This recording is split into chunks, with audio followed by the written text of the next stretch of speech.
नमस्कार, मी doctor Pratibha, Spandan super speciality clinic, Chhatrapati Sambhajinagar येथे हार्मोन तज्ज्ञ, मधुमेह तज्ज्ञ म्हणून काम करत आहे।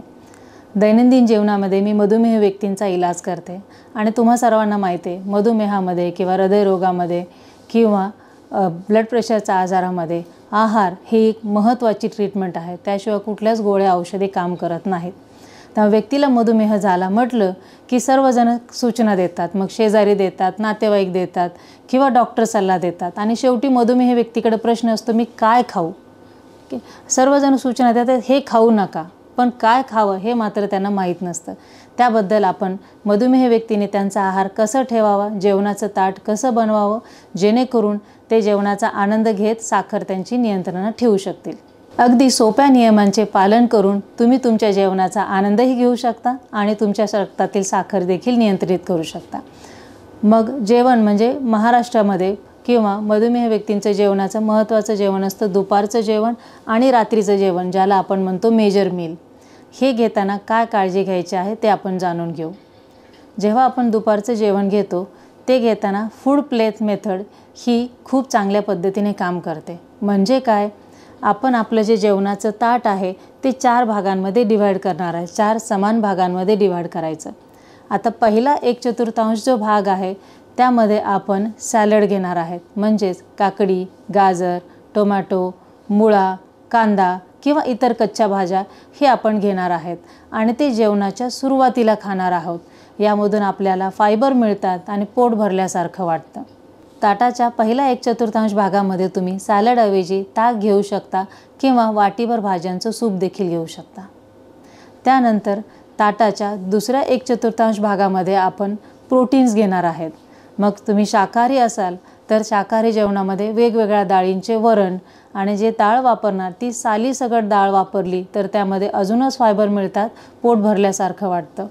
किंवा पिठलं घेऊ शकता, कढी घेऊ शकता किंवा ढोकळा घेऊ शकता, हे सगळे डाळीचे पदार्थ आहेत। किंवा मूग डाळीचा डोसा घेऊ शकता।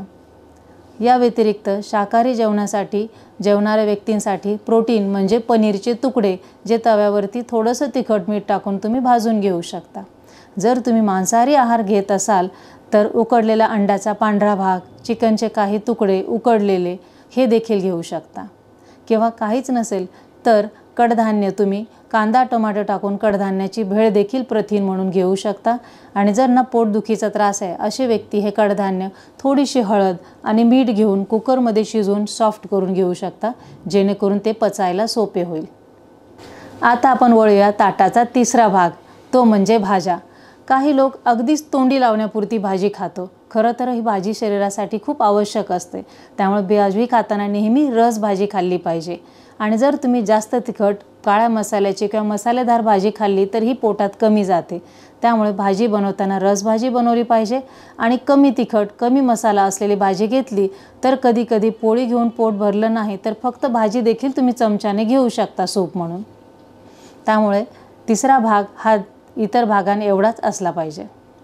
आता ताटाचा 1/4 भाग बाकी आहे, चौथा भाग, ज्यामध्ये आपण पिष्टमय पदार्थ बघणार आहोत। तुम्ही म्हणत असाल आत्तापर्यंत जेवणाचं सांगितलं पण पोळी आणि भाकरी कुठेच नाही आहे, भात देखील तुम्ही सांगितला नाही।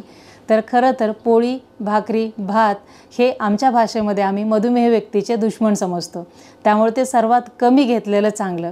म्हणून जेवण करताना आपण आधी फायबर, सॅलड, ताक किंवा भाज्यांचं सूप, प्रोटीन आणि भाज्या घेऊन आपण अर्ध पोट यानेच भरणार आहोत आणि मग शेवटी आपण या पिष्टमय पदार्थांकडे वळणार आहोत, ज्यामुळे रक्तातली साखर वाढते। मग शेवटच्या भागामध्ये तुम्ही पोळी घेऊ शकता किंवा भाकरी घेऊ शकता किंवा भात घेऊ शकता। तिन्हीपैकी एकच आयटम घेता येईल। म्हणजे मी आज पोळी खाणार असेल तर फक्त पोळीच खाणार, तिथे भाकरी किंवा भात घेणार नाही।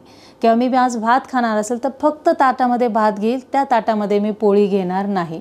मग पोळी घेताना तुम्ही पोळीचा आकार छोटा असला पाहिजे आणि त्या पातळ फुलक्यासारख्या असल्या पाहिजेत, बिना तेलाच्या। म्हणजे तुमच्या मनाला समाधान मिळते, मी 2 पोळी खाल्ली, पण ते छोटे फुलके असल्यामुळे पिठाचं प्रमाण मात्र तुमच्या पोटात कमी जाणार आहे। ज्यांना कोणाला भाकरी खायची असते, आपल्याकडे पोळीचा गोळा एवढा असेल तर भाकरीचा गोळा एवढा असतो, म्हणजे 3 पटीनं कॅलरीज जातात। जर भाकरी खाण्याची इच्छा असेल तर भाकरीचा गोळा हा पोळीच्या गोळ्या एवढाच असला पाहिजे, भाकरी पोळी एवढीच पातळ आणि छोट्या मापाची असली पाहिजे, तरच तुम्ही ती खाऊ शकता। आणि जर मला आज भात खाण्याची इच्छा असेल तर मी पोळी आणि भाकरी ह्या चौथ्या भागातून दोन्हीही काढणार आणि त्या ठिकाणी भात घेईल। अशा पद्धतीने तुम्ही ताटाची रचना केली तर पोटात कॅलरीज कमी जातील आणि साखर नियंत्रणात येईल।